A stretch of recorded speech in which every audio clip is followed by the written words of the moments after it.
Bonjour. Bonjour à tous. Bonjour. Bienvenue à ce webinaire sur le télétravail proposé par le SIAMT. Alors, on va laisser tout le monde se connecter petit à petit.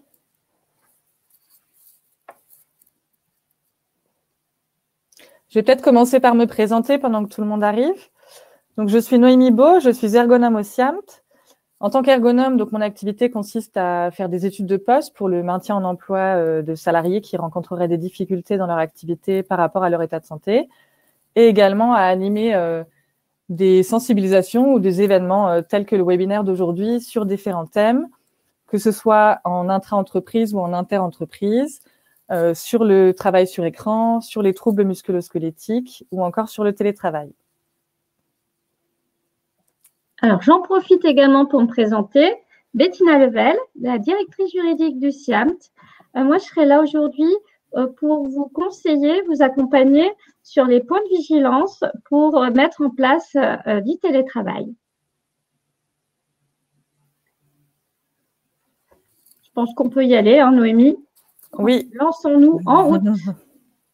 Alors, on est ensemble pour 1h30 environ, avec une première heure qui va être consacrée à la présentation et les 30 dernières minutes où on va répondre à vos questions. Donc, pour ça, vous avez à droite un petit onglet qui s'appelle « Chat » où on vous invite à écrire tous les messages divers ou si vous avez rencontré un problème technique. Vous avez une petite pastille rouge qui s'affiche à chaque fois qu'il y a un nouveau message sur le chat. Vous avez à côté l'onglet « Questions » où là, on va vous demander de mettre les questions auxquelles vous souhaitez qu'on réponde à la fin, pour éviter qu'elles soient justement noyées dans les messages du chat. Et vous avez également à côté l'onglet « Sondage » où vous aurez une pastille orange quand on va vous proposer, nous, de répondre à une question au cours de la présentation. On vous a fait plusieurs petits quiz et on pourra voir vos réponses grâce à cet onglet. Alors, aujourd'hui, on va aborder à la fois le cadre général du télétravail, les coulisses ergonomiques et le cadre juridique. L'objectif étant que vous puissiez, grâce à nos conseils, mettre en place le télétravail de façon efficiente en préservant la santé et la sécurité de vos salariés. On va commencer par une première partie sur le contexte et les définitions du télétravail, puisqu'il en existe différentes formes. Ensuite, on parcourra les prérequis organisationnels et juridiques du télétravail régulier. On poursuivra avec les conseils en prévention sur l'installation et l'aménagement du poste, mais également en organisation du travail. On vous alertera sur quelques points de vigilance en tant qu'employeur quand vous mettez en place le télétravail dans votre entreprise. Et on conclura avec les ressources auxquelles vous pouvez faire appel si vous avez besoin, et notamment l'accompagnement que le SIAMT peut vous proposer. Et on va commencer tout de suite avec le contexte et les éléments de définition. Alors, je vois que dans nos participants, il y a pas mal de personnes en charge des ressources humaines et pas mal de nos adhérents. Donc, peut-être qu'il est quand même important de bien définir ce qu'est le télétravail, hein, parce que c'est vrai qu'il y a encore un an et demi en arrière, les statistiques étaient vraiment bien inférieures à ce qu'on connaît aujourd'hui. Hein. À titre d'exemple, ça peut nous faire sourire aujourd'hui, mais en 2017, des statistiques avaient été faites et il y avait simplement 3% de télétravailleurs. Et ces télétravailleurs travaillaient 1 à 2 journées en télétravail. En tout début de confinement, on est passé à plus de 30% de télétravailleurs. Et aujourd'hui, les statistiques s'inversent. Alors, évidemment, on est dans un contexte très particulier puisque le gouvernement nous invite à télétravailler. Mais pour autant, il a fallu pas mal de temps pour s'organiser. Alors, justement, le télétravail, il peut être régulier ou occasionnel. Donc, le travail régulier permet d'avoir une certaine régularité, permet de s'organiser. Quand on se met à faire du travail de manière régulière, il est important de l'organiser, de le formaliser à travers un écrit, un accord, une charte. Par contre, si on reste dans un télétravail dit occasionnel, qui apparaît dans le cadre de circonstances exceptionnelles, donc on est dans un cas de circonstances exceptionnelles avec la pandémie, mais on a aussi pu rencontrer précédemment des cas de grève ou des problématiques liées aux intempéries ou des choses comme ça. Et là, dans ces cas-là, en cas de circonstances exceptionnelles, pas besoin de formaliser quoi que ce soit. Là, ça s'impose aux salariés sans qu'il soit besoin d'aller l'écrire. Alors, le télétravail, c'est une notion maintenant qu'on appréhende bien. Il n'y a pas lieu de distinguer le télétravail du travail nomade. Par contre, il est à distinguer du travailleur à domicile. Donc, le télétravail, c'est tout ce qu'on aurait pu faire au travail, mais pas au travail, c'est-à-dire pas dans les locaux de l'entreprise. C'est fait de manière assez éloignée, donc ou à domicile, mais également dans les télécentres. Vous savez, il y a beaucoup d'espaces de coworking maintenant, et là aussi, on est en télétravail. Ou alors, le professionnel nomade exerce son activité chez l'adhérent ou ailleurs, en tout cas de manière éloignée des locaux de l'entreprise. Par contre, le travailleur à domicile, voilà, c'est tout ce qui est lié aux emplois type assistante maternelle, type nettoyage, qui, eux, travaillent chez vous, non pas chez eux. Alors, pour ceux qui ont envie de connaître un petit peu plus profondément, précisément, l'esprit et l'origine de la notion et de la définition du télétravail, vous avez un accord national interprofessionnel donc, de 2005 et vous avez également en 2018 la loi sur la liberté de choisir son avenir professionnel qui aborde la notion et qui est retranscrit donc, dans le Code du travail à L 1222-9 à 11. Alors, ce qui est important aussi, c'est d'être vigilant à toujours avoir le réflexe d'aller consulter votre convention collective parce qu'il y a un certain nombre de branches qui se sont mobilisées pour donner quelques règles au niveau de la branche, au niveau de la branche d'activité sur cette notion de télétravail. Donc, ça vaut toujours le coup de s'y référer, voire avoir des outils qui facilitent la mise en place. Alors, je vais laisser la main à Noémie, notre ergonome, pour passer sur le sujet des prérequis organisationnels et je reprendrai la main pour le juridique. Alors, effectivement, au niveau de l'organisation, ce qui va être primordial, c'est de structurer la démarche de la mise en place du télétravail en mode projet. Structurer la démarche en mode projet, qu'est-ce que ça veut dire? Eh bien, déjà, que ça va être une démarche participative. Il va falloir identifier les différents acteurs, qu'ils soient internes ou externes, auxquels on va pouvoir se référer au cours de la mise en œuvre ou une fois que le télétravail sera en place. Et on va déterminer le rôle de chacun. L'objectif, ça va être de faire appel aux différents acteurs pour faire en premier un état des lieux. Donc, ça peut prendre la forme d'une revue d'activité, d'un diagnostic organisationnel, d'une étude de faisabilité. Donc, pour savoir d'où on part, quels sont les métiers qui sont éligibles au télétravail, quelle organisation est en place aujourd'hui, quels sont les besoins des différents métiers aujourd'hui, pour pouvoir se projeter dans les nouvelles organisations possibles avec le télétravail. On vient de le voir, il existe différentes formes de télétravail, donc ça va être important de savoir qu'est-ce qui est possible pour ensuite pouvoir faire le meilleur choix possible. On va identifier les avantages et les contraintes, les risques, les opportunités des différentes solutions possibles. Et en faisant comme ça la balance bénéfice-risque, on va pouvoir choisir la solution qui nous convient le mieux, qui est le plus adaptée à notre activité, à nos métiers, puisque ça peut être des formes différentes aussi selon les métiers dans la même entreprise. Et on va devoir faire concorder ces solutions avec nos objectifs en termes de coût, de qualité et de temps. Selon les objectifs que l'on se fixe, si on souhaite réduire le coût au maximum, ben, ça va peut-être prendre plus de temps. Au contraire, si on veut que ça se fasse rapidement, eh bien, il va peut-être falloir y consacrer un budget un peu plus important.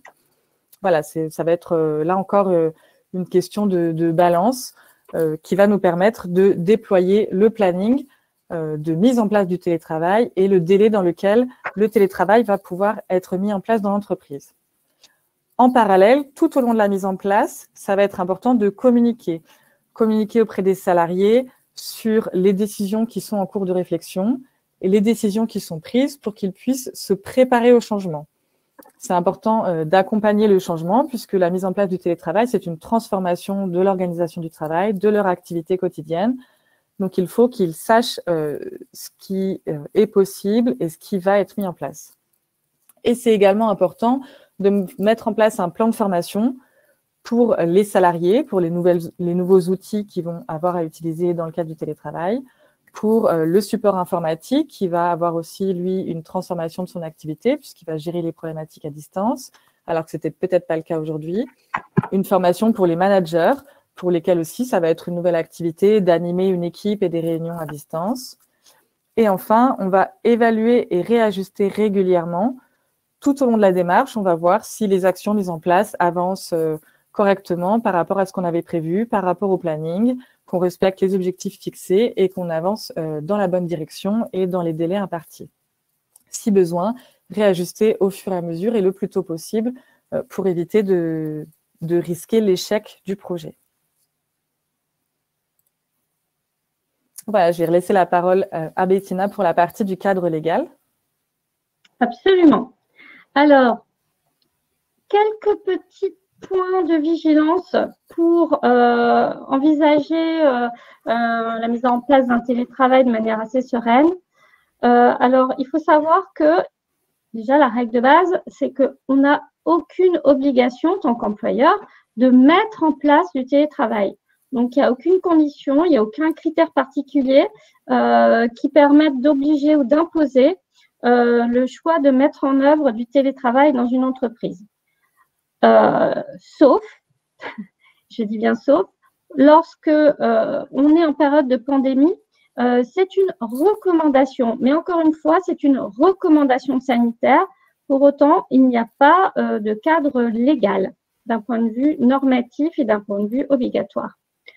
Donc, avant toute chose aussi, si vous vous lancez dans la formalisation d'un accord, je vous invite à aller sur le site de legifrance.gouv où donc on a l'obligation de publier l'ensemble des accords en format Word et vous pouvez sélectionner donc plein de modèles d'accords en filtrant votre secteur d'activité qui vous permettra d'avoir une idée de ce qui a pu être fait dans votre secteur.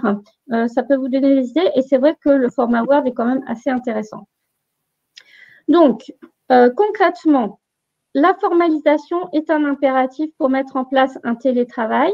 Alors, si vous avez un CSE, donc au minimum plus de 11, pour les salariés qui sont plus de 11 dans votre entreprise, il faut un CSE.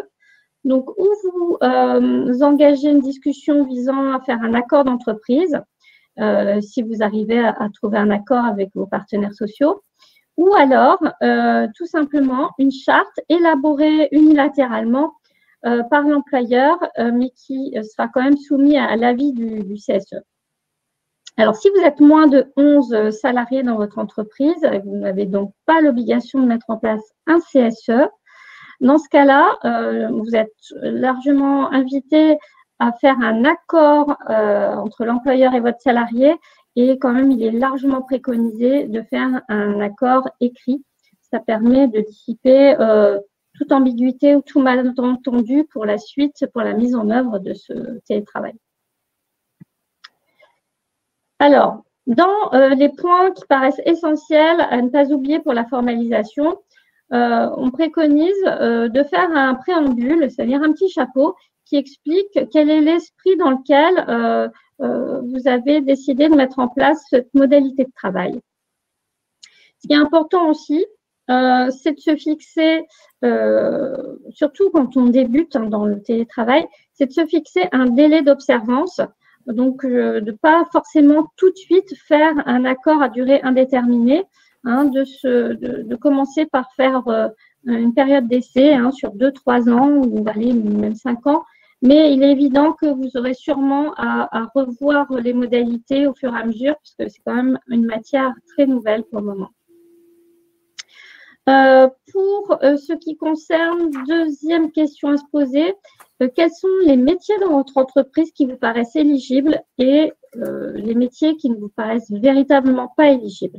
Alors, c'est évident que, par exemple, si vous avez un métier type maintenance, plomberie, serrurerie, etc., ça va être quand même difficile de rendre ces métiers-là éligibles.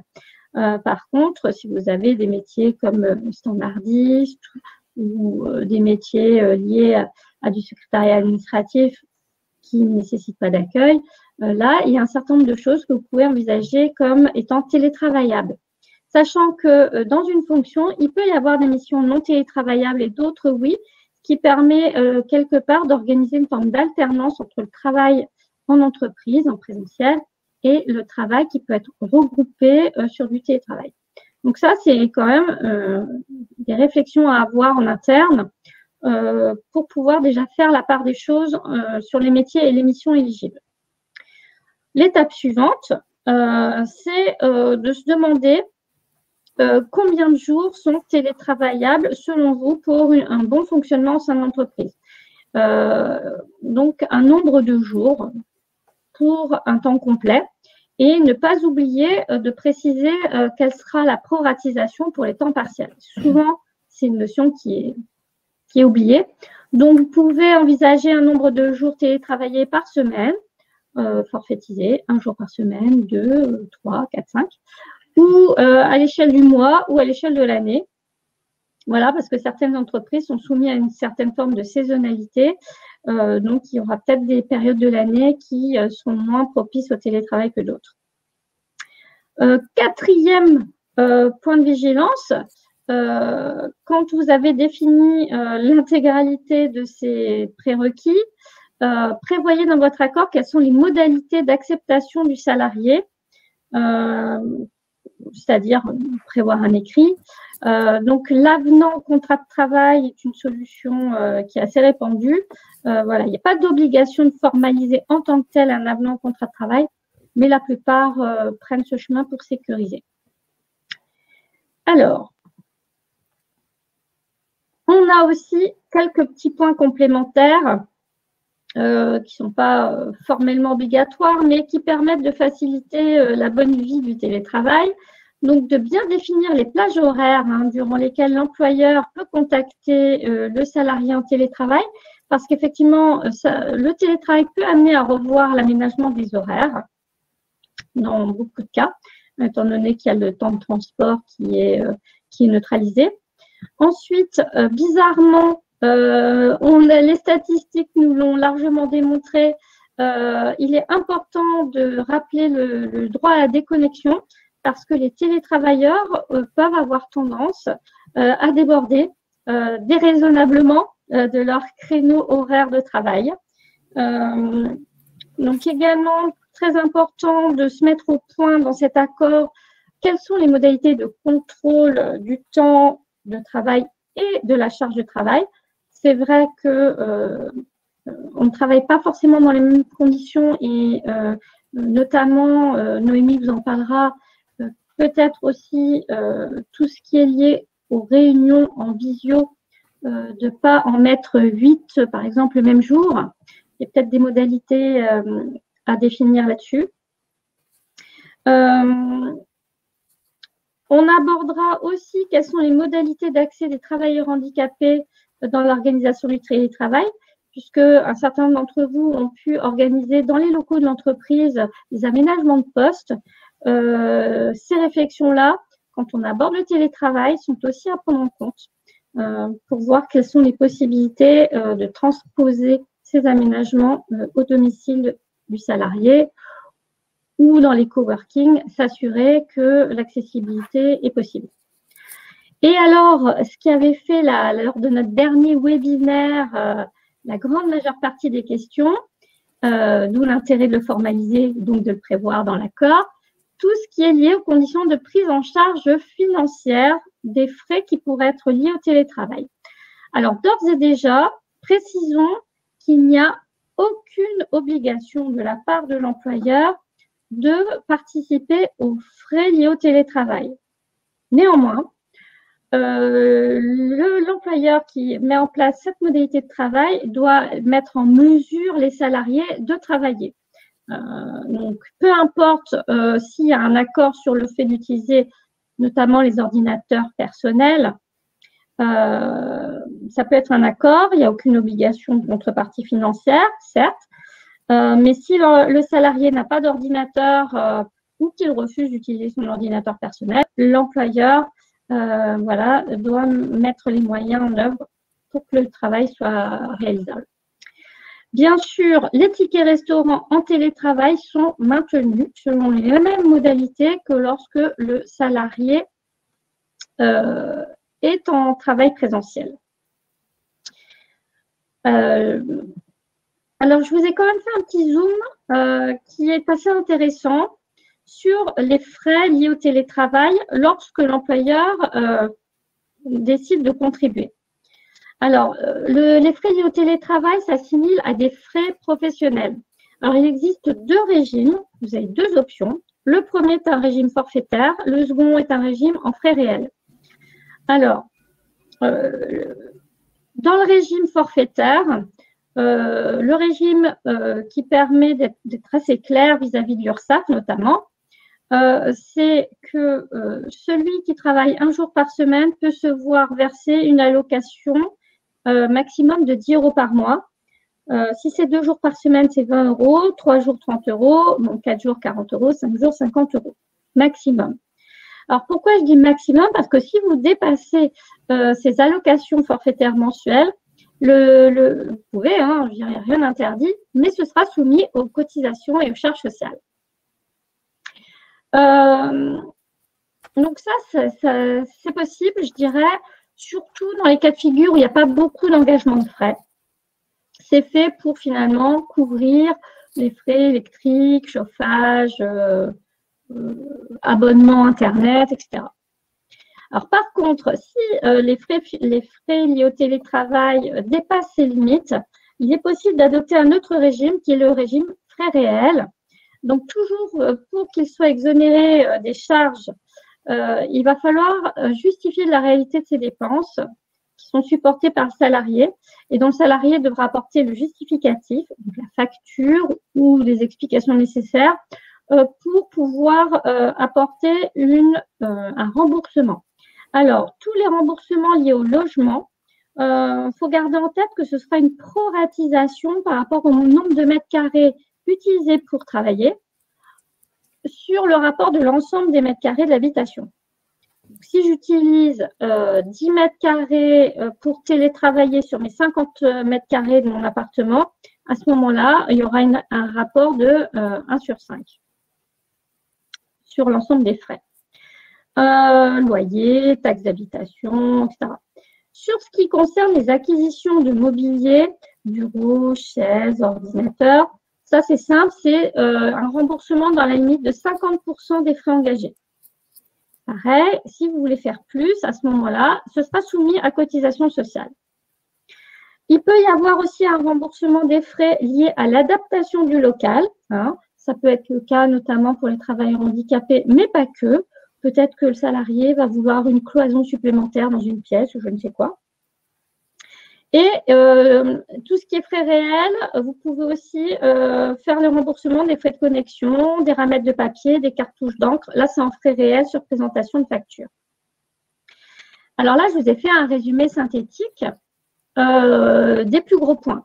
Si vous avez vraiment envie de creuser le sujet parce que vous avez des dépenses particulières de vos salariés, vous avez donc sur le site de l'URSSAF, dont je vous ai mis le lien, un tableau extrêmement précis des modalités et des conditions. Donc, je vous invite, si vous avez cette questionnement, à vous y reporter, notamment pour ceux qui optent pour le régime des frais réels.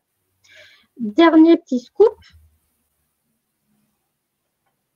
Il y a eu un communiqué du ministère de l'Économie en mars dernier, donc, qui permet d'avoir une exonération dans la limite de 550 € des participations qu'a pu mettre au bénéfice du salarié, qu'a pu mettre l'employeur Donc, l'employeur qui versera jusqu'à 550 € de frais liés au télétravail, le salarié donc sera exonéré d'impôt sur revenu sur cette somme. Voilà. Donc, vigilance toujours avec l'administration fiscale. Il appartiendra à l'employeur d'identifier ses allocations dans l'information qu'il transmet à l'administration fiscale.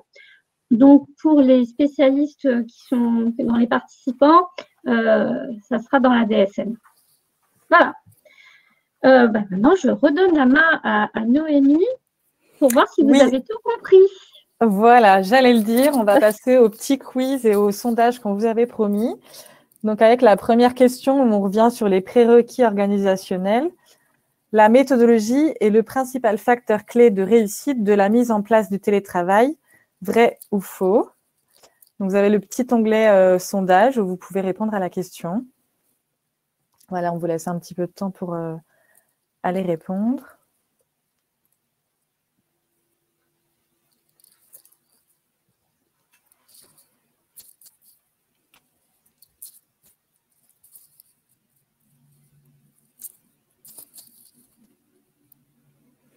Voilà, alors c'est vrai. On l'a vu tout à l'heure. Voilà, on a commencé par une première question facile. Donc, on a parlé des objectifs, du planning, du plan de communication, du plan de formation. C'est important que tout ce soit bien formalisé pour que la mise en place du télétravail se fasse de la manière la plus sereine possible. On peut passer à la deuxième question. Alors, un employeur a-t-il le droit de refuser le télétravail à un employé, même si le télétravail est mis en place au sein de la structure? Oui ou non?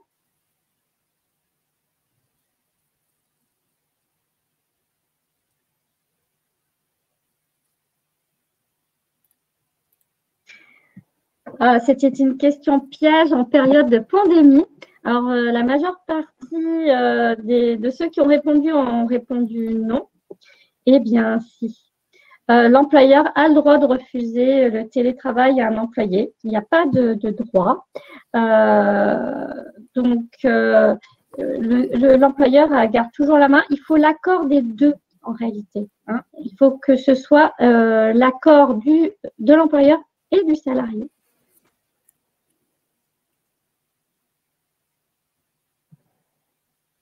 Autre question.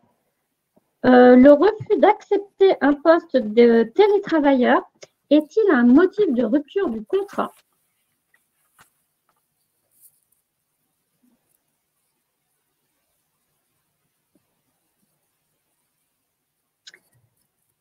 Là, voilà, nos participants ne sont pas tombés dans le piège pour la majeure partie.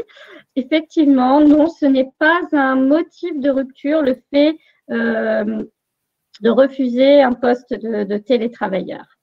Voilà. Suivant. Donc, on peut passer sur la partie conseil en prévention. Donc, on va voir à la fois au niveau matériel, technique et au niveau organisation humain, ce qu'on peut mettre en place pour que le télétravail se fasse de façon optimale pour limiter les risques et préserver la santé et la sécurité des salariés à long terme. Alors, on va commencer par recenser les besoins techniques. Donc, il faut évidemment une connexion Internet haut débit. On a tous Internet à la maison. Maintenant, ce n'est pas pour autant que la connexion elle est suffisante pour travailler. Les visioconférences, vous en avez peut-être fait l'expérience au cours du premier confinement notamment. Quand il y a beaucoup de monde, c'est très prenant en bande passante et on peut avoir des bugs, des dysfonctionnements de son, de caméra, si on est trop nombreux et que la connexion Internet n'est pas, le débit en tout cas n'est pas suffisant. Il nous faut ensuite un ordinateur qui a les prérequis techniques nécessaires. De la même façon, un ordinateur basique n'est pas forcément adapté au télétravail. On peut avoir besoin, dans le cadre de notre activité, de logiciels assez lourds pour faire du graphisme, de la comptabilité, voilà, des choses comme ça qui nécessitent un ordinateur un petit peu plus perfectionné qu'un simple ordinateur comme on peut avoir à la maison. Il nous faut ensuite un téléphone portable, donc évidemment pour les appels téléphoniques professionnels et éviter aux salariés de donner son numéro personnel quand il appelle dans le cadre de son activité. un accès à l'ensemble des dossiers et des applications métiers. Donc, notamment si on travaille sur un réseau sécurisé ou si on a des dossiers partagés avec des documents sur lesquels on travaille en commun avec des collègues, c'est important qu'on puisse y accéder depuis son ordinateur à la maison quand on est en télétravail et qu'on ne soit pas obligé de transférer des choses par mail ou par clé USB à chaque fois qu'on télétravaille le lendemain. Voilà, c'est risqué en termes de données et ensuite, c'est quand même une organisation compliquée à mettre en place, chronophage et qui peut risquer de, si on oublie quelque chose, empêcher le salarié de travailler correctement.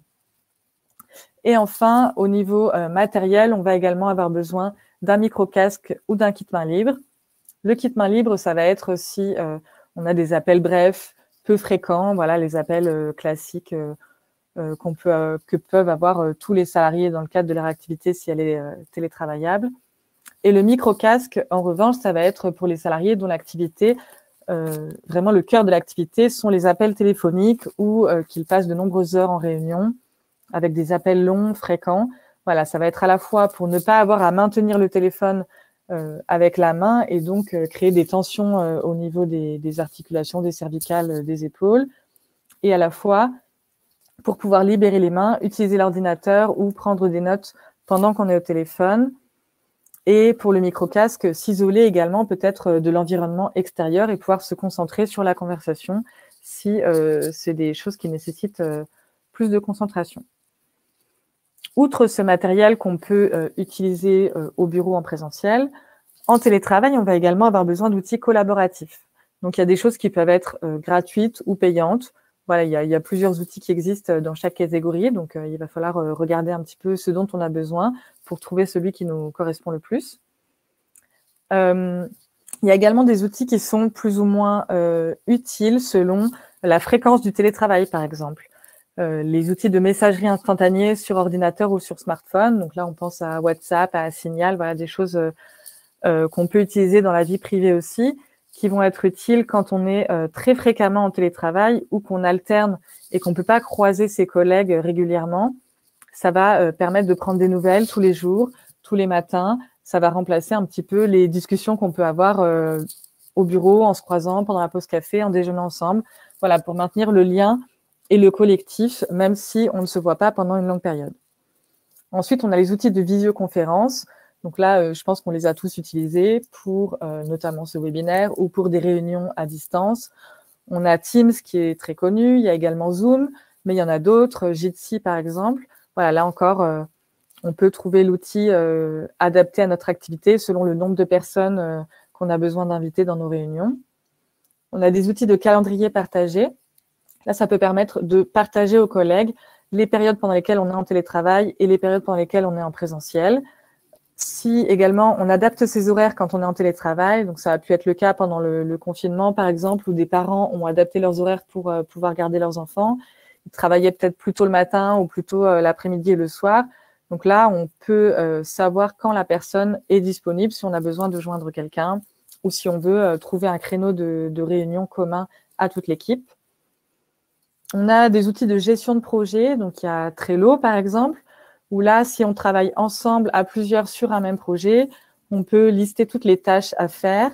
Chacun peut dire ce qu'il a fait, ce qu'il est en train de faire, et on sait en un coup d'œil ce qui reste à faire. Ça évite voilà, les doublons, que plusieurs personnes travaillent en parallèle sur la même chose parce qu'elles sont en télétravail, alors qu'habituellement, elles sont dans le même bureau, donc elles n'auraient pas forcément ce risque. Et on a des outils dans la même idée qui permettent la modification de documents en simultané, donc en partageant des documents Word, Excel, où on va pouvoir se connecter à plusieurs sur un même document et le modifier pour avancer ensemble sur un même projet. Alors, qui dit outils, dit également appropriation des outils, puisqu'il y a des choses qui peuvent être a priori assez simples d'utilisation, mais quand on ne les a jamais utilisées et que du jour au lendemain, on va devoir les utiliser très fréquemment. C'est important qu'on les maîtrise, qu'on connaisse les différentes fonctionnalités, qu'il y a forcément un temps d'adaptation où on va devoir prendre en main l'outil. Donc l'outil, on va le vouloir adapter à l'activité de chacun. On peut choisir différents outils qui ont la même fonctionnalité, mais parce que les métiers en ont des usages différents. Et ensuite, on va créer une formation adaptée à l'activité également des salariés, puisque on va peut-être faire une formation en insistant sur les fonctionnalités qu'un certain métier va utiliser principalement. Et on va faire une formation différente pour les autres services qui vont utiliser le même outil différemment. Voilà, c'est vraiment important d'adapter notre plan d'action, disons, à ce qu'on veut faire, à nos salariés, à leurs besoins. Et en parallèle de la formation, on peut créer des tutoriels, des fiches pratiques, on peut faire des binômes, on peut identifier des personnes qui maîtrisent le logiciel auxquelles les nouveaux utilisateurs vont pouvoir se référer si elles ont une question, s'il y a une chose qu'elles ne comprennent pas ou qu'elles n'arrivent pas à faire malgré la formation, malgré la lecture des tutoriels. Voilà, il y a plein de choses qu'on peut mettre en place pour faciliter la prise en main des nouveaux outils. Et qui dit outil dit également dysfonctionnement, bug, panne éventuellement. Donc, c'est important d'avoir un support informatique qui soit réactif. Donc là, il va falloir lui aussi l'organiser et le former, puisqu'on l'a déjà dit, c'est une nouvelle activité pour eux aussi. Si on met en place des nouveaux outils, eh bien, ça va être des nouveaux dysfonctionnements pour eux à gérer. Donc, c'est important qu'ils soient formés pour ça.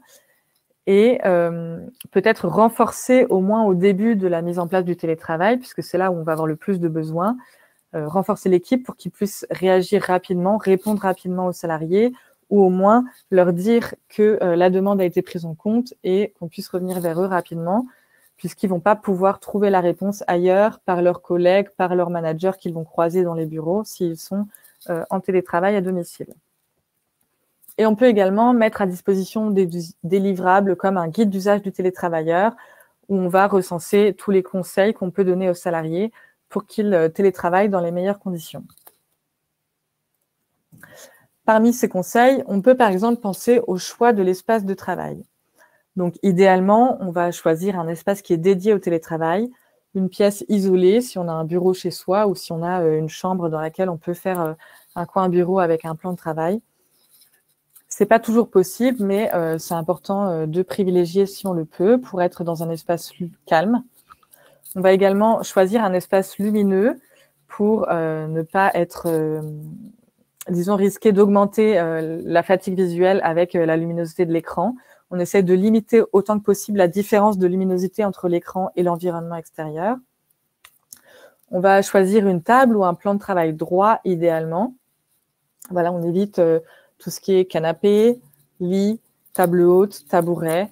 Voilà, tout ça, si on peut, on évite. On va choisir une table avec une chaise qui a un dossier sur laquelle on va pouvoir rajouter des coussins si besoin. Voilà, on va pouvoir donner des conseils un petit peu plus spécifiques aux salariés selon l'installation qu'ils ont à domicile. Le plan de travail, on va le vouloir suffisamment grand pour mettre son ordinateur portable ou son écran avec son clavier, mais également des documents papier si on a besoin. Voilà, ça ne prend pas toujours simplement un ordinateur de télétravailler. Et ce plan de travail, on va le mettre idéalement perpendiculaire aux sources de lumière. Donc, si on se met en face de la fenêtre, on va risquer d'être nous-mêmes éblouis par le soleil ou voilà, la lumière au cours de la journée qui varie. Et si on se met dos à la fenêtre, on va risquer d'avoir des reflets sur notre écran avec le soleil qui tape sur l'écran et qui va nous gêner, qui va pouvoir entraîner des postures un petit peu plus contraignantes parce qu'on va essayer de se positionner comme on peut pour voir son écran en se cachant du soleil. Une fois qu'on a trouvé où installer son poste de travail, on va également le régler en respectant autant que possible certaines recommandations. Donc, par exemple, en relevant l'écran pour amener le haut de l'écran à la hauteur des yeux. Donc, pour ça, on peut utiliser un écran déporté ou on peut utiliser un support pour l'ordinateur portable pour venir surélever l'écran. Si on utilise ce type de support, c'est indispensable d'avoir un clavier et une souris séparés puisqu'on venir taper sur l'écran quand il est sur l'ordinateur quand il est incliné, ça va être contraignant pour les poignets, pour les membres supérieurs. Donc, on va mimer autant que possible l'installation qu'on a au bureau avec un écran, un ordinateur fixe, un clavier et une souris. Si possible, on choisit également un siège avec des accoudoirs. Ou alors, comme je le disais, on peut les mimer avec des coussins. Ou alors, on va utiliser le plan de travail en reculant son écran et son clavier pour venir reposer les avant-bras, éviter que, avec la fatigue au cours de la journée, on ait des tensions musculaires qui apparaissent dans le dos, dans les cervicales, dans les membres supérieurs. On va garder les pieds à plat au sol. On peut, si on le souhaite ou si on en a besoin, ajouter un repose-pied ou créer un repose-pied maison avec une boîte, voilà, quelque chose comme ça. C'est des choses que les salariés peuvent faire sans forcément le matériel adéquat, notamment au début. Voilà, vous allez retrouver par exemple ce type d'infographie sur le site du SIAMT. N'hésitez pas à les télécharger et à ensuite les envoyer aux salariés si besoin. Alors maintenant, les managers vont également avoir une place prépondérante dans l'efficience du télétravail, puisque ça va être leur rôle de veiller à ce que les salariés aient tout ce qu'il faut pour télétravailler, au niveau matériel, mais également au niveau organisationnel. Donc, il va falloir les former à leur nouvelle forme d'activité, à l'animation d'une équipe à distance, à l'animation de réunions à distance. Voilà, ils peuvent eux aussi, en tant que salariés, avoir des besoins spécifiques. On va favoriser la circulation des informations, que ce soit de la direction vers les managers pour qu'ils puissent répondre aux questions des salariés ou leur donner les nouvelles informations, les nouvelles décisions qui sont prises, et à la fois dans l'autre sens, leur permettre de faire remonter les informations des salariés s'ils ont des besoins particuliers, s'il y a des choses quand ils sont en télétravail qui sont plus compliquées ou si voilà, ils aimeraient mettre en place des choses pour faciliter leur travail à distance. On peut créer des temps d'échange entre managers. Si on a plusieurs équipes dans l'entreprise, les managers vont peut-être rencontrer les mêmes difficultés ou voilà, avoir besoin ou chercher des outils pour répondre à la même problématique. Et là, échanger entre eux, ça peut leur permettre de se donner des idées, de partager leurs ressentis et nourrir leurs pratiques les uns avec les autres. Ensuite, en tant que manager, il va falloir qu'il régule la charge de travail des salariés pour tenir compte du fait qu'à distance, il y a peut-être des choses qui vont prendre plus de temps, il y a peut-être des choses qui vont être plus compliquées. Donc, il faut que le salarié puisse réguler sa charge de travail différemment de ce qui est fait habituellement en présentiel, si besoin. On va également donner aux salariés une charge de travail qui permette la prise de pause régulière, puisque quand on est en présentiel, on peut facilement se déplacer à la photocopieuse, prendre une pause café, s'arrêter pour déjeuner avec les collègues à midi. Alors qu'en télétravail, on peut plus facilement se retrouver derrière son ordinateur du matin au soir, prendre sa pause déjeuner devant l'ordinateur, puisque si on travaille sur sa table, finalement, c'est assez tentant de continuer à travailler ou de surveiller ses mails pendant qu'on déjeune. Donc voilà, tout ça, ça va être le rôle du manager d'alerter les salariés sur ces choses-là et de leur donner les moyens de mettre en place ces recommandations. Il peut pour cela faire des entretiens réguliers, donc selon la fréquence du télétravail, on peut mettre en place des moments hebdomadaires ou mensuels où on va faire le point sur la situation, sur la charge de travail, sur les moyens à disposition pour vérifier que, comme on disait, réévaluer régulièrement s'il y a besoin d'ajuster. On va choisir les modes de communication les plus adaptés. Si on a, en tant que manager, une information urgente à donner à un salarié, on peut directement prendre son téléphone et l'appeler, puisque c'est le meilleur moyen de le joindre s'il est disponible. Maintenant, si c'est quelque chose d'un petit peu plus formel, mais qui n'est pas urgent, on va peut-être faire un mail. Et puis, si on a juste envie d'avoir des nouvelles et être sûr que tout va bien parce qu'on n'a pas eu l'occasion de se parler dans la journée, ben on peut peut-être faire un message sur un groupe de discussion. Voilà, on adapte son moyen de communication à l'information qu'on a à donner pour éviter le nombre de mails qui est croissant quand on est en télétravail, ou de faire des réunions où on va parler plus d'échanges informels parce qu'on n'en a plus l'occasion et plus de l'ordre du jour ou du cœur du sujet de la réunion. Donc, on peut définir pour ça des modalités de réunion où on va choisir des créneaux où toute l'équipe est disponible, où on peut mettre en place des rituels, des choses voilà, pour donner la place aux échanges comme si on le faisait lors d'une réunion en présentiel pour garder du lien au sein de l'équipe. Voilà, on va à nouveau passer à une petite partie quiz pour vérifier que l'information est bien passée. Donc, en première question, on vous propose en tant qu'employeur, je m'assure que le poste de télétravail de mes salariés est adapté pour prévenir la fatigue visuelle, les troubles musculo-squelettiques ou les risques psychosociaux. Je vous invite encore une fois à aller dans le sondage pour y répondre. Et vous avez plusieurs réponses qui sont possibles.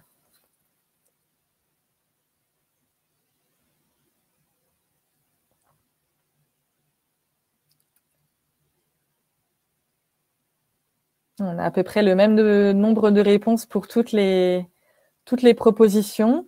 Et effectivement, adapter le poste de télétravail, ça permet de prévenir l'ensemble des 3 risques, la fatigue visuelle, les troubles musculo-squelettiques et les risques psychosociaux, puisque selon comment est aménagé le poste, comment est réglé le matériel, comment est installé le poste par rapport aux fenêtres, à la pièce, à l'ambiance sonore, on va réduire la fatigue visuelle et on va également réduire les troubles musculo-squelettiques si on peut avoir un support, si on peut avoir un repose-pied, si on a un dossier, si on a des accoudoirs. Et les risques psychosociaux, ça va être bien sur la charge de travail, sur le maintien du lien, sur la formation du manager à sa nouvelle activité.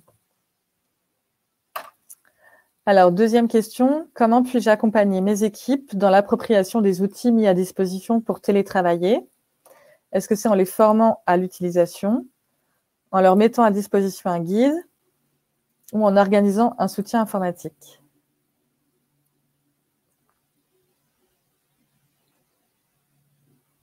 Ou en les invitant à regarder des tutoriels en ligne? Pardon, j'ai regardé dans l'onglet sondage, ils ne sont pas dans le même ordre.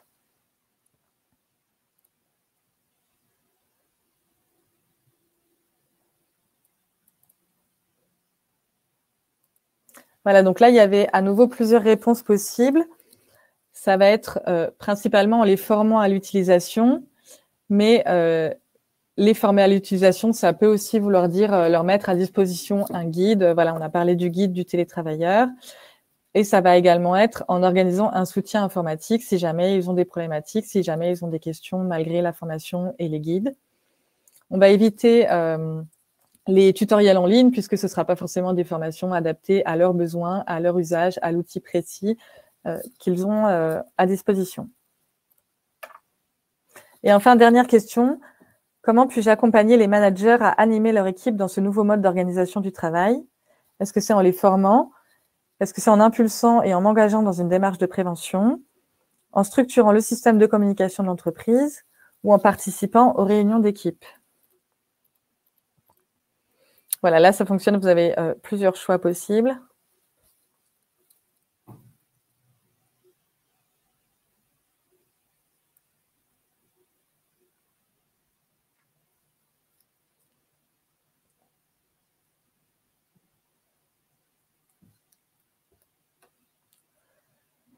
Alors, ça va être à la fois en les formant, en structurant le système de communication de l'entreprise, en impulsant et en m'engageant dans une démarche de prévention. Tout ça à la fois, hein, on l'a dit tout à l'heure. En revanche, on va éviter de participer aux réunions d'équipe en tant qu'employeur. Voilà, il y a peut-être des gens qui ont répondu cet item puisqu'ils sont peut-être managers plutôt qu'employeurs. Donc, en tant qu'employeur, ce n'est pas forcément notre place de participer à toutes les réunions, comme on ne le fait pas en présentiel, donc il n'y a pas de raison de le faire à distance. Et puis, ce serait également chronophage si on devait, selon la taille de l'entreprise, assister à toutes les réunions de tous les services. Voilà pour ce qui était de la partie organisation et aménagement du poste.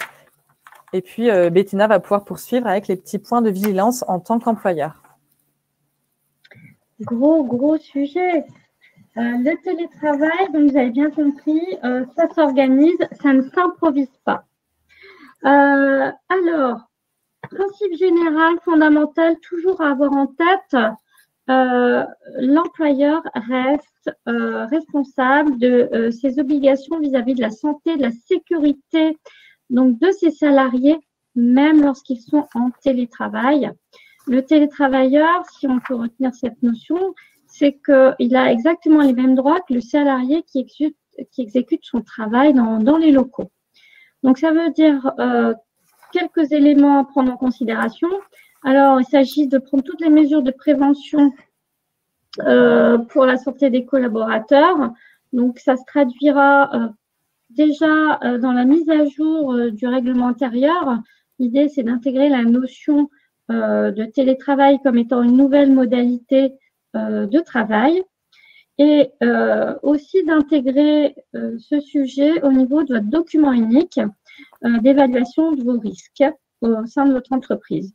Là, je profite quand même pour dire que le SIAMT vous accompagne pour l'évaluation de vos risques en entreprise grâce à nos équipes de préventeurs.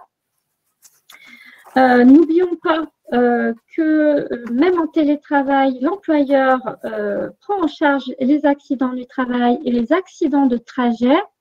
Donc, ça nécessite une particulière vigilance pour introduire ce que vient de vous expliquer Noémie, toutes les notions de vigilance auprès de vos salariés pour leur expliquer comment bien s'installer, comment se mettre dans des bonnes conditions pour télétravailler et pour éviter notamment les troubles musculo-squelettiques ou les conséquences liées à la manque de déconnexion notamment.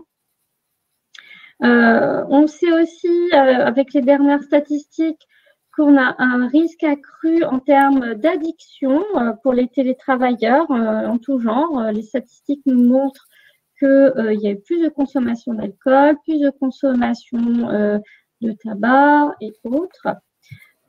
Et qu'on doit toujours quand même avoir à l'esprit que même un télétravailleur peut s'exposer à des situations d'inaptitude au travail. Autre point de vigilance, on n'oublie pas que même à distance, le salarié reste soumis à ses obligations d'exécution de son contrat de travail de manière loyale et rigoureuse. Donc, l'employeur garde son pouvoir disciplinaire. Donc, ça peut notamment s'exercer pour pas mal de choses, mais ce qu'on rencontre souvent, c'est tout ce qui est manquement lié aux restrictions de l'usage des équipements informatiques. N'oublions pas également, point de vigilance, qu'un salarié qui demanderait à avoir possibilité de réintégrer les locaux a une priorité donc de réintégration en présentiel, hors contexte sanitaire, parce que c'est vrai que je vois beaucoup de questions où on mélange finalement le contexte exceptionnel dans lequel on est, où on n'a pas toute l'obligation liée à la formalisation, etc., quoique le sujet dure un petit peu longtemps. Mais en tout cas, quand on est en période de pandémie, l'employeur peut largement se libérer de toutes ces formes de contraintes pour le bien de ses salariés. Il y a aussi obligation de respecter toutes les règles liées à l'égalité professionnelle. Donc, la rémunération ou les augmentations, les promotions doivent être équivalentes, égales, qu'on soit en présentiel ou en télétravail. Et je rebondis par rapport aux questions qui nous parviennent. C'est d'autant plus vrai si le télétravailleur, en plus, n'est pas sur le territoire national. Compte tenu également que les périodes ont tendance à durer au niveau du télétravail, on sent que c'est une pratique qui est en train de s'inscrire durablement dans le monde, ne pas oublier de réaliser les entretiens professionnels.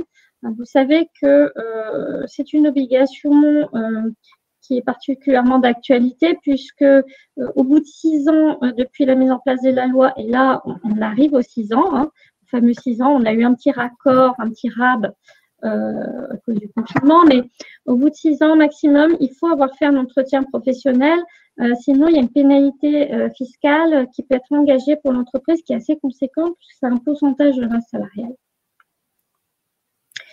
Donc voilà, ça c'est vraiment les gros points de vigilance auxquels on doit pas oublier quand on se met en place du télétravail, surtout quand c'est du télétravail massif. Voilà, on a quand même à l'esprit d'avoir ces points-là. Le salarié reste salarié même en télétravail.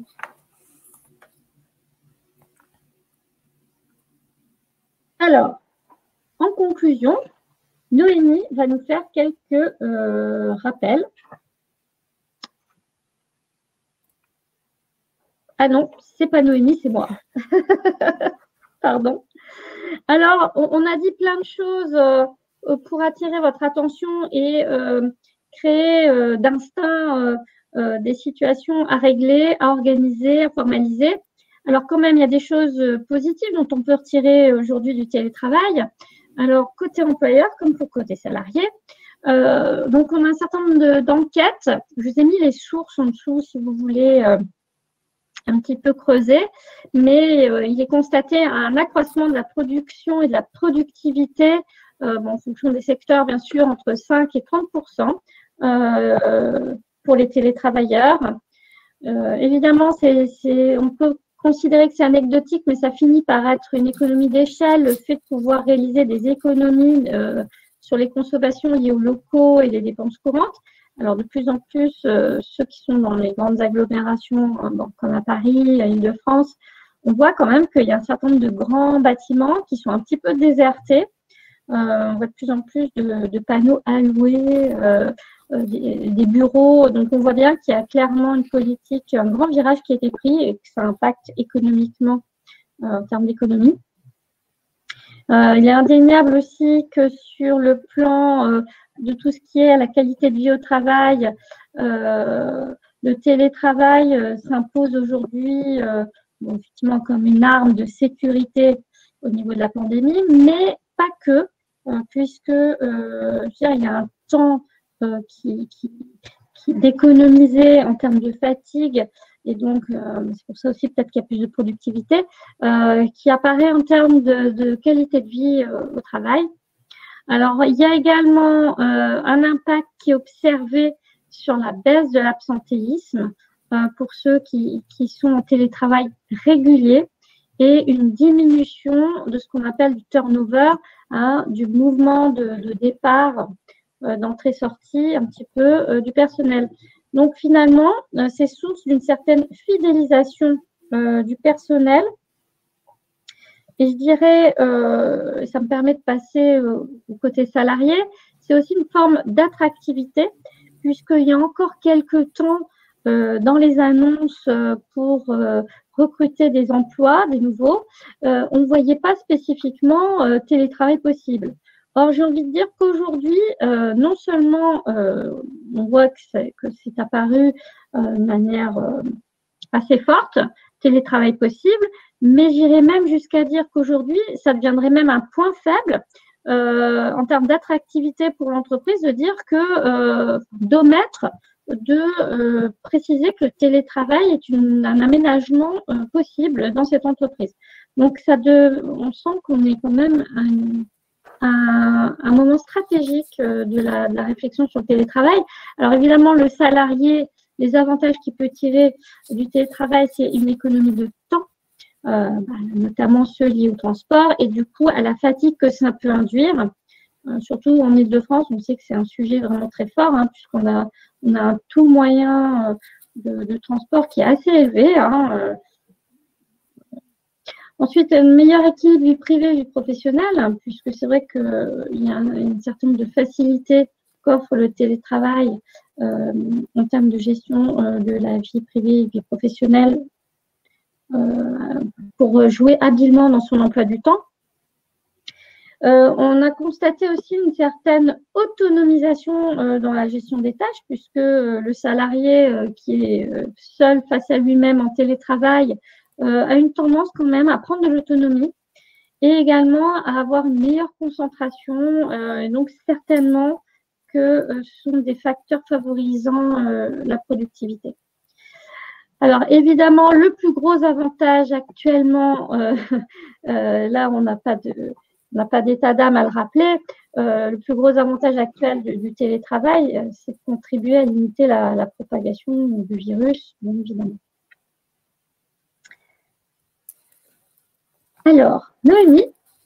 Oui, cette fois, je reprends. Oui. Donc, si vous le souhaitez, en plus de ce webinaire, le SIAM peut également vous accompagner, donc comme je le disais tout à l'heure, à travers des informations et des infographies que vous pourrez retrouver sur notre site internet, dont on vous a diffusé les liens dans le chat tout à l'heure.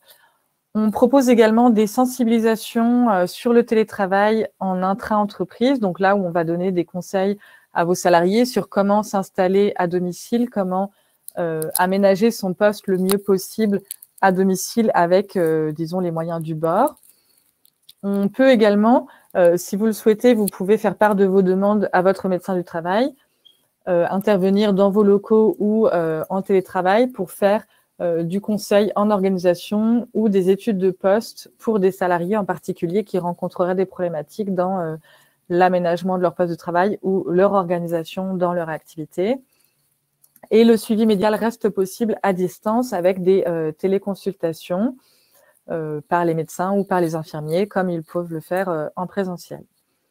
On a également d'autres ressources disponibles auprès de l'ANACT ou auprès de l'INRS qui proposent également des documents avec des conseils, des pistes de réflexion sur l'amélioration des conditions de travail, sur des mesures de prévention à mettre en place. Il y a des petites vidéos focus aussi sur des points en particulier qui peuvent peut-être vous intéresser. Oui, je profite effectivement pour rebondir. On vous a mis les petits liens. Alors, c'est vrai que il y a des petites fiches fort sympathiques, j'avoue, de l'ANACT, côté employeur et côté salarié, avec alors c'est des fiches très pratico-pratiques, et puis quelques vidéos aussi de mise en application. C'est vraiment des outils clés en main. Donc, qui reste théorique. Alors, c'est vrai que pour des choses plus techniques, les équipes du SIAMT, voilà, l'avantage, c'est que vous pouvez bénéficier d'un accompagnement présentiel, ce qui peut quand même faciliter un certain nombre de choses. Mais effectivement, en première approche, ces petites fiches de l'ANACT sont plutôt bien faites. L'INRS aussi. Hein. Merci Bettina, merci à tous pour votre participation à ce webinaire. On vous invite à répondre à quelques questions de satisfaction dans le sondage si vous le souhaitez. Et puis maintenant, on va passer à la partie réponse aux questions. Alors, je crois qu'on avait beaucoup de questions d'ordre juridique ou légal. Ah, énormément.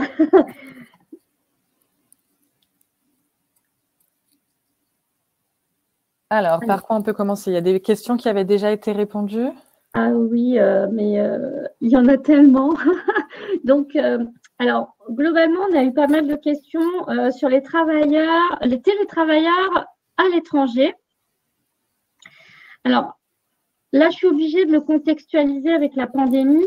Alors, je veux dire que dans l'absolu, il n'y a pas d'interdiction légale, évidemment, à télétravailler à l'étranger, si ce n'est que le salarié reste en lien de subordination avec son employeur et que donc l'employeur peut s'y opposer. Alors, il peut s'y opposer d'autant plus que ça se complique quand même actuellement quand on veut télétravailler à l'étranger parce que les règles sanitaires ne sont pas les mêmes. Alors déjà, sur le territoire français, on n'a pas forcément les mêmes contraintes en termes de couvre-feu, en termes de déplacement, etc. Mais alors, à l'étranger, les différences sont bien plus significatives. Donc, l'employeur, pour ces raisons, peut s'y opposer. J'ai envie de dire, la deuxième grande raison de s'y opposer, c'est que les réglementations liées à la sécurité informatique, hébergement des données, sécurité des transferts, etc., sont très, très différents d'un pays à l'autre. Il n'y a pas les mêmes réglementations, notamment pour les travailleurs hors Union européenne. Donc, j'ai envie de dire, si c'est pour expérimenter le télétravail en ce moment et se dire, tiens, je vais aller télétravailler en Chine, c'est peut-être pas le bon moment. Alors, je vais peut-être laisser Noémie répondre à une question de Laure pour les équipes du SIAM peuvent-elles intervenir auprès des télétravailleurs? Alors oui, bien sûr, je ne retrouve pas la question, mais ma foi, pas de souci.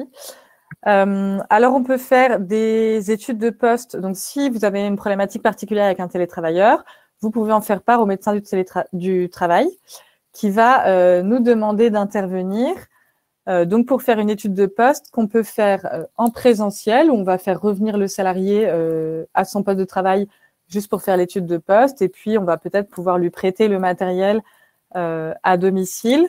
Donc, que ce soit un clavier, une souris, un support pour l'ordinateur, un repose-pied, lui prêter un siège, voilà, des choses comme ça. On peut également faire du conseil à distance en visioconférence, par exemple. Et puis, si vraiment il y a besoin et que le médecin juge que c'est pertinent, on peut éventuellement faire une étude de poste au domicile du salarié. Mais là, ça va être bien sûr dans le cas où toutes les parties sont d'accord et que, voilà, que c'est formalisé. Mais il n'y a pas de souci pour faire des études de poste, même pour des salariés qui sont en télétravail. Alors, j'ai une question très intéressante. Un télétravailleur qui n'arrive pas à fonctionner en télétravail peut-il être placé en inaptitude si l'entreprise fonctionne en 100% télétravail et ne possède pas de locaux? Non, c'est une question assez singulière, mais non, le télétravail, l'impossibilité de télétravailler ne va pas générer une inaptitude. Peut-être faut-il envisager une activité en chômage partiel ou toute autre modalité, mais ou alors louer du coworking ou je ne sais, voilà, trouver d'autres solutions. Non, l'inaptitude, c'est pas véritablement un régime fait pour tirer les conséquences de ce type d'empêchement. Alors, est-ce qu'on a d'autres questions qui se regroupent? Oui. J'ai donc le fait d'intégrer le télétravail au règlement intérieur. Alors, c'est fondamental parce que le règlement intérieur, c'est finalement un document qui formalise vos règles de fonctionnement. Or, c'est une nouvelle règle de fonctionnement que de télétravailler.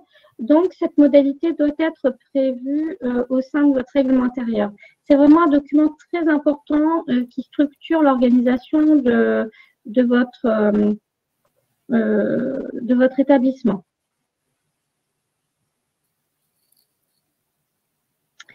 Alors, ensuite, j'ai une autre question. Moi, je vois que le matériel ergonomique engendre une double dépense pour l'employeur s'il le fournit déjà sur le site. Alors, comme je le disais, c'est tout à fait possible d'envisager que le salarié prenne son matériel qu'il a au bureau en présentiel pour le télétravail.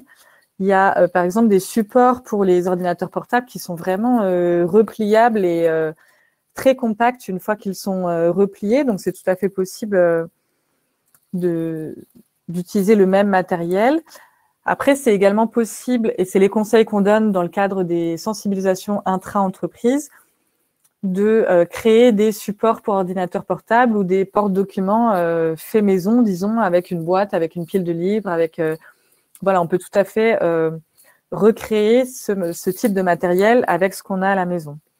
Et enfin, il y a également des fournisseurs qui font, je pense à Optiméo par exemple, qui font des porte-documents ou des supports pour l'ordinateur portable en carton, des choses qui sont pliables et durables. Et donc, c'est des choses qui ont aussi un coût bien moindre et qui ne s'achètent qu'en grande quantité, qui sont faites justement pour quand on a un grand nombre de salariés équipés. Donc, ça peut être aussi une solution à envisager si vous avez ce type de matériel à acheter en grande quantité. Voilà.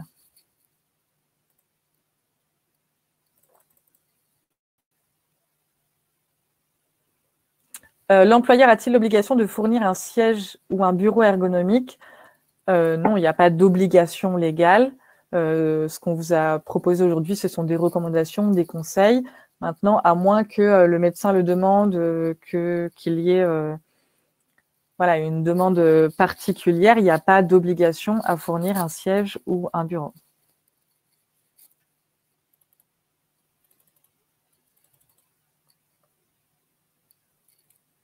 Alors, y a aussi un certain nombre de questions qui sont liées à l'accident du travail. Donc, notamment, il y a une question qui était, est-ce que l'accident domestique peut être considéré comme un accident du travail? Alors, l'accident domestique, c'est une notion différente de l'accident du travail. L'accident domestique, si vous brûlez les mains en faisant chauffer une casserole d'eau pour vos pâtes le midi, ça a beau être fait sur un jour télétravaillé, ça restera un accident domestique. Faut oublier qu'il y a un lien de causalité entre le travail et l'accident. Donc, par exemple, si vous prenez les pieds dans le fil de votre ordinateur en vous levant pour aller vous faire un café, oui, là, on peut envisager que ce soit un accident du travail. Mais en tout cas, il faut toujours qu'il y ait un lien de causalité entre votre travail et l'accident. Voilà. On a une question sur un salarié handicapé également. Sachez que l'AGFIP a mis en place des aides spécifiques pour l'aménagement des postes de télétravail des salariés qui auraient une RQTH, donc une reconnaissance de la qualité de travailleur handicapé. Donc, c'est tout à fait possible de faire appel à Cap Emploi pour avoir soit une étude de poste, soit une aide financière pour aménager le poste. Et puis, même en dehors de ça, Cap Emploi peut vous aider à financer l'aménagement de poste d'un salarié handicapé. Hein. Oui.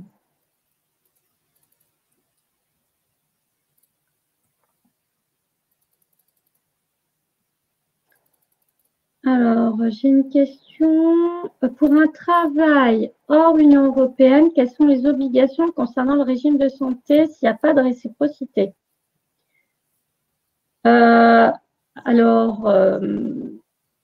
Il faut toujours voir avec la Caisse de sécurité sociale en France s'il y a un accord entre les deux pays. Sinon, ou vous prenez en charge, vous ne prenez pas en charge au travers de votre mutuelle ou de votre prévoyance que vous mettez en place au sein de votre entreprise. Hein.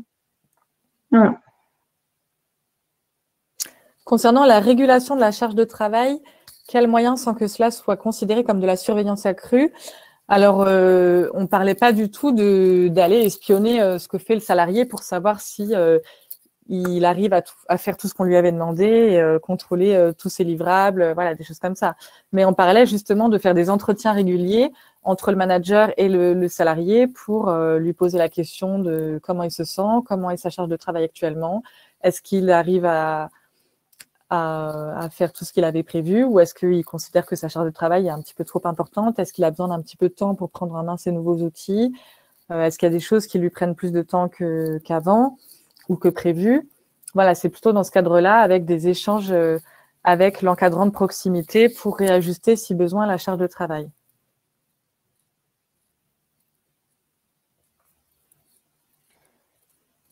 Je réponds en même temps au fur et à mesure, mais il y a énormément de questions. C'est dire que les situations se multiplient, se diversifient.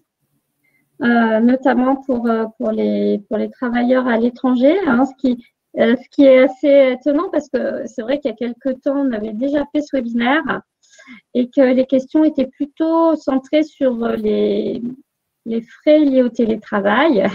Je vois que les questions évoluent à l'échelle mondiale maintenant, mais effectivement, c'est vrai que le travail à l'étranger est déjà une notion qui est assez compliquée.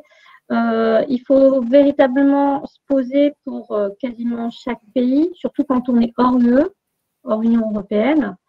Le télétravail, en plus, doit faire attention, doit être vigilant, tout ce qui est lié au décalage horaire, hein, tout ce qui est... je vous dis, sécurité des transferts de données, crypto. Faut aussi savoir qu'il doit pouvoir être dépanné, le salarié qui travaille à l'étranger, s'il a des soucis informatiques, s'il a des soucis de santé, etc. Donc, c'est une vraie organisation. C'est pas quelque chose qui se fait comme ça sur un coup de tête. Ah bah tiens, maintenant je vais télétravailler à l'étranger. C'est quelque chose qui s'organise vraiment et on peut pas dire que ça doit s'improviser. Voilà.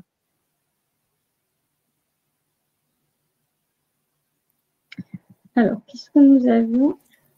On a des questions sur l'obligation d'acquérir du matériel ergonomique ou de former les salariés à la prévention des RPS, des TMS, du droit à la déconnexion, du respect de la vie privée. Donc après, ce n'est pas une obligation légale, mais là, encore une fois, c'est des préconisations. Voilà, c'est des choses qu'on vous conseille de faire dans le cadre de votre obligation de santé, sécurité, de résultats auprès des salariés en termes de prévention des risques. Après, ça s'inscrit dans toute une démarche avec d'autres mesures si besoin. Pardon. Alors, j'ai une question qui revient un petit peu. Si le salarié part en télétravail loin et qu'il n'est pas en mesure de revenir, eh ben, parce que l'employeur dit, voilà, maintenant, le télétravail va diminuer. On est en période de pandémie, je rappelle. Hein. Eh ben, le salarié, il a l'obligation de revenir. Il a l'obligation de revenir parce que là, on n'est pas sur un télétravail régulier au sens hors crise. Donc, si vous voulez, le salarié qui ne reviendrait pas pour des raisons diverses et variées se mettrait en situation d'absence injustifiée. Sauf accord trouvé entre l'employeur et le salarié, bien évidemment. Mais voilà, le télétravail n'est pas un droit du salarié unilatéral. Ça, c'est quelque chose qu'il faut bien entendre. C'est une modalité d'organisation du travail. Donc, ça reste quand même, in fine, à la main d'une décision de l'employeur, même si, évidemment, il faut l'accord des deux hein, pour que ça se mette en place, hors période de pandémie, encore une fois. En période de pandémie, l'employeur peut l'imposer pour des raisons liées à la santé et la sécurité de ses salariés.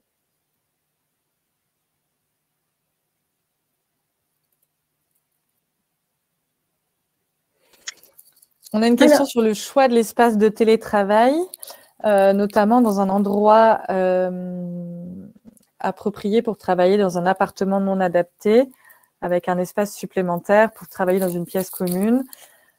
Bien là, après, ça dépend du cas par cas. Hein. En tant qu'employeur, c'est pas à vous de dire au salarié où il doit s'installer chez lui, mais de lui prodiguer des conseils sur choisir un endroit lumineux, choisir un endroit calme, choisir un plan de travail droit d'une dimension suffisante, choisir un siège avec un dossier. Voilà, vous pouvez lui donner des conseils. Maintenant, libre à lui de choisir le meilleur espace chez lui par rapport aux différentes solutions qu'il peut avoir. Et il y a des solutions qui existent pour les petits espaces, je sais pas, des bureaux rabattables par exemple, ou voilà, ou même on peut utiliser une table sur laquelle on mange. Tant qu'on évite les tables basses, voilà, parce que ça, quand on fait du télétravail fréquent, c'est quand même très contraignant et on augmente très largement son risque de développer des troubles musculo-squelettiques. Et après, pour travailler dans un espace calme, si on est dans une pièce commune, si on est dans un lieu de vie, il faut pouvoir quand même avoir un environnement adapté au télétravail. Sinon, le salarié peut demander de venir travailler en présentiel si chez lui, il sait que ça n'est pas possible parce qu'il y a des enfants en bas âge, par exemple, ou quelque chose comme ça.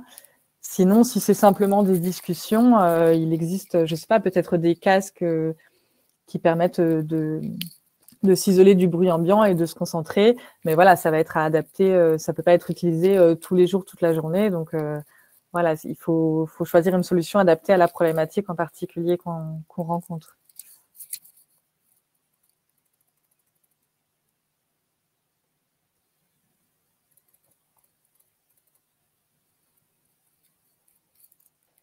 Hop, je répondais à une question liée au ticket restaurant. Bon, même si la question est un petit peu confuse, donc les tickets restaurants, vous avez entendu tout à l'heure hein, qu'ils étaient maintenus pour les télétravailleurs. Alors pour ceux qui étaient en frais, en note de frais, parce que on invitait beaucoup des clients, etc., à déjeuner, vous savez qu'il y a un barème URSSAF également hein, sur ces sujets.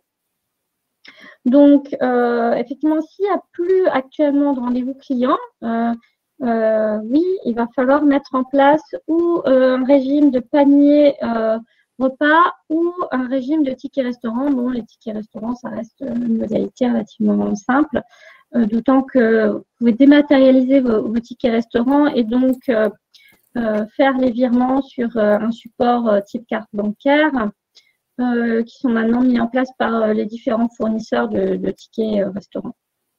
Donc, oui, effectivement, il faut trouver une solution de remplacement. Alors, je vois qu'il y a encore des nouvelles questions. Hop. Le téléphone portable professionnel est-il obligatoire? Là, ça va être comme l'ordinateur. Hein. Si le salarié accepte d'utiliser son téléphone personnel, c'est possible. Maintenant, s'il refuse et qu'il a besoin de téléphoner dans le cadre de son activité, il va falloir trouver une solution pour lui fournir un téléphone professionnel. Ouais. Oui, parce que souvent, ce qui pose problème, c'est que le numéro de téléphone privé apparaît dans les conversations professionnelles et souvent, on a effectivement des salariés qui veulent protéger leur vie privée. Alors, si c'est ça le sujet, il y a la possibilité de masquer leur numéro, hein, parce que c'est quelque chose qui revient assez souvent. Après, ça peut augmenter le risque d'avoir du mal à déconnecter le soir aussi. Si on utilise son téléphone professionnel, personnel pour travailler la journée, ben, on peut avoir des messages ou des appels qui continuent à arriver le soir alors qu'on est censé avoir terminé sa journée. Donc, c'est plus facile aussi d'avoir un ordinateur et un téléphone dédié au télétravail. Comme ça, une fois qu'on a terminé notre journée, on les éteint et puis on les rouvre que le lendemain. Oui.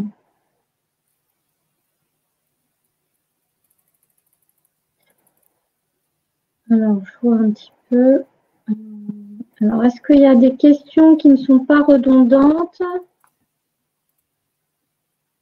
Alors, j'ai une question. Avez-vous la même fiche sur les inconvénients? Parce qu'on a fait les avantages du télétravail. Donc, avez-vous les inconvénients?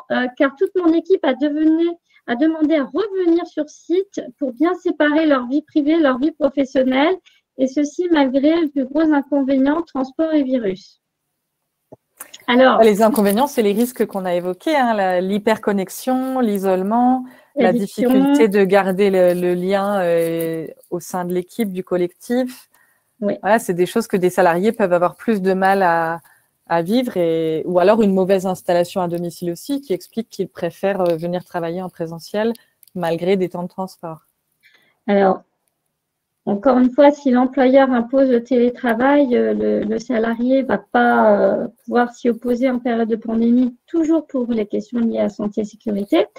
Maintenant, il est quand même préconisé de ne pas faire 100% de télétravail, de pouvoir à minima garder une journée de présentiel quand c'est possible, bien évidemment. Quitte à faire des décalages d'horaire pour pas être dans les gros flux, dans les transports. Et bon, voilà, on sait que c'est pas voulu en ce moment. Le télétravail n'a pas été une démarche volontaire, ça a été une démarche nécessaire. Donc c'est vrai que parler du télétravail dans ce contexte, c'est un peu compliqué. Il faut voir que c'est quand même une formidable expérimentation géante qui nous permet effectivement d'en voir les avantages et d'en voir les limites, bien évidemment. Je pense qu'il y a certains métiers, il y a certaines activités, voire certains profils de salariés qui sont certainement lassés de cet isolement. Ça, on peut comprendre, mais je crois qu'il faut aussi faut être patient. Voilà, c'est vraiment un contexte particulier. Donc, profitons de ce moment pour maximiser les points positifs, pour construire demain notre organisation de travail, parce que qu'on le veuille ou non, il est vraisemblable que ça change quand même les choses pour longtemps.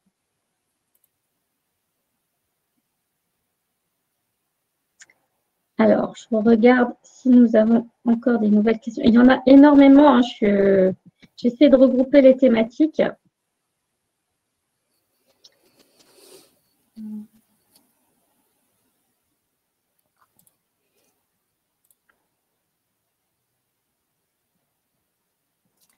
N'hésitez pas à aller répondre au sondage également pour ceux qui ne l'auraient pas fait. Il est disponible. Alors, un petit On a cas une nouvelle pratique. question inédite. Un salarié qui sort de chez lui pour s'acheter un sandwich le midi et qui va tomber dans la rue. Cette situation peut-elle être l'accident de trajet? Ah, ça, j'adore. Alors, si il a fait un trajet direct entre son domicile ou son lieu de travail habituel et bref, s'il a été à la boulangerie, qu'il est revenu et qu'il tombait ou qu'il se faisait bousculer par un vélo ou je ne sais pas, oui, c'est considéré comme un accident de trajet. Par contre, si en même temps qu'on va chercher son sandwich, on en profite pour aller s'acheter une paire de baskets, passer pour acheter des timbres, machin. Bref, que ce ne soit pas un trajet direct, non, l'accident de trajet va être remis en cause. Voilà, c'est chose importante à savoir. Également, si vous tombez dans vos escaliers de maison en allant vous brancher à votre visio de manière précipitée, oui, là, on pourra considérer que c'est un accident du travail à la maison. Par contre, dès que vous sortez, vous claquez la porte de votre maison, s'il y a une petite marche après, bon, bah là, on sera en accident de trajet. Voilà. Et donc, ça fera l'objet d'une déclaration par l'employeur auprès de la Caisse de sécurité sociale. Peut-être précisons qu'en cas de doute, l'employeur peut émettre des réserves sur l'accident en cas de doute pour raisons diverses. Voilà, il peut y avoir une émission de réserve et auquel cas la CPAM peut être amenée à faire une enquête contradictoire entre le salarié et l'employeur pour déterminer si c'est véritablement reconnu comme étant accident de travail ou non. Voilà.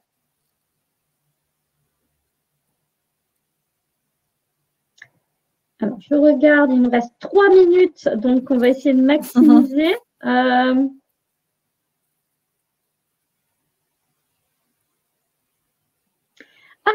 Alors, donc apparemment, il y a un journal interne d'un de nos adhérents qui dit que la position d'URSSAF sur l'égalité du bénéfice des tickets restaurants entre le télétravailleur et le travailleur est infondée parce que le télétravailleur n'a pas de frais supplémentaires pour se restaurer, contrairement aux télétravailleurs en extérieur. Alors, il faut savoir que chaque employeur peut déterminer sa propre politique sur les frais de restauration, qui peut prévoir différentes modalités. En tout cas, une chose est sûre, et ça, on a des notes très claires de la part de la direction financière et de l'URSSAF. Clairement, le télétravailleur doit être considéré d'un point de vue ticket restaurant exactement de la même manière que le travailleur en présentiel. Après, ceux qui définissent des politiques différentes, eh bien, ils peuvent fonder leur différence sur un certain nombre d'éléments. Après, chacun prend sa politique et ses conséquences en ligne de compte. Hein. Ça, ce sont des politiques internes.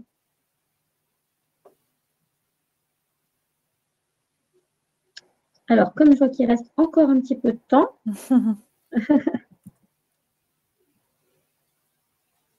alors, je vois qu'il y a quand même…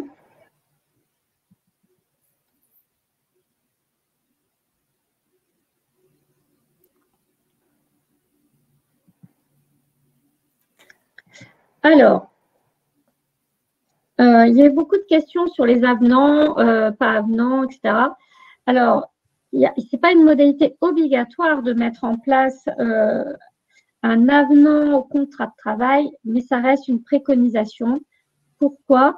Parce que ça rend le consentement solennel.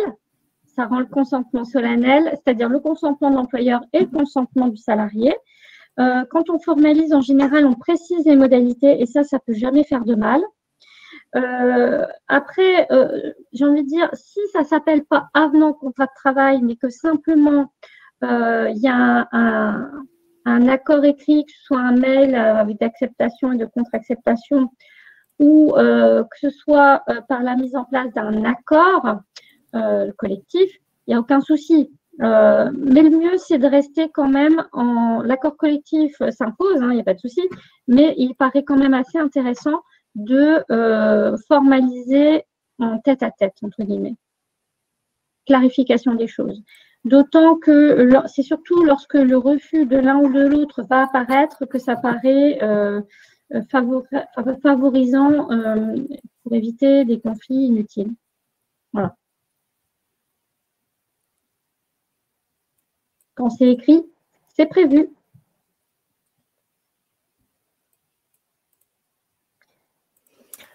Bon, bah, je pense qu'on a fait le tour de toutes les questions. Très bien. Merci beaucoup à tous d'avoir assisté à ce webinaire et puis on vous souhaite une bonne soirée. N'hésitez pas, s'il y a des problématiques particulières auxquelles on n'a pas répondu, à faire appel à votre médecin du travail qui pourra solliciter un intervenant ou répondre à votre problématique particulière. Eh bien, écoutez, merci de votre participation et à une prochaine fois sur d'autres thématiques de e-change du SIAMT. Bonsoir. Bonne soirée.